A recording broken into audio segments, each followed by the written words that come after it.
Youth വ്യാജന്റെ കാര്യം ആലോചിക്കാം. അർദ്ധരാത്രി 12 മണിക്ക് തലയിൽ മുണ്ടിട്ട് ഒരു വീട്ടിൽ ചെല്ലുക, ആ വീട്ടിൽ കയറി ശത്രുവായിട്ട് നിൽക്കുന്ന ആളോടൊപ്പം റൂമിനകത്ത് അടച്ചിരിക്കുക, അതിനകത്ത് 45 മിനിറ്റ് എടുത്ത് പിണറായിസം തീർക്കലത്രേ. അത് എന്ത് പിണറായിസമാണ്? എത്ര ആലോചിച്ചിട്ടും ആ പിണറായിസത്തെ കുറിച്ച് പിടികിട്ടുന്നില്ല.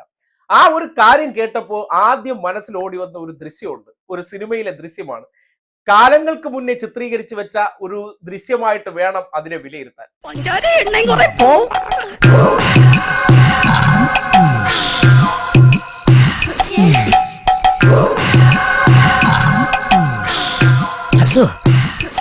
കണ്ടില്ലേ? ഈ ദൃശ്യത്തിന് സമാനമല്ലേ ആ കതക് തുറന്നു വരുന്ന ദൃശ്യം? നോക്കി അങ്ങോട്ട്. എത്ര മണിക്ക്? അർദ്ധരാത്രി 12 മണിക്ക് ഗുഡ് നൈറ്റ് പറഞ്ഞു പോവുകയാണ്.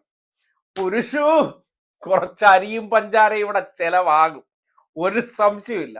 എന്നിരുന്നാലും നമ്മുടെ നാട്ടിൽ പകൽ സമയത്ത് തീർക്കാൻ പറ്റാത്ത പിണറായിസം അർദ്ധരാത്രി, അതായത് 12 മണി കഴിയണം, 12 മണി വരെ ഞങ്ങൾ മൈക്കിന് മുന്നിലും ക്യാമറ മുന്നിലേക്ക് അടിക്കുന്ന ഡയലോഗ് എന്ന് പറഞ്ഞാൽ അതിന് നമ്മളെ കഴിഞ്ഞിട്ടേ ഉള്ളൂ.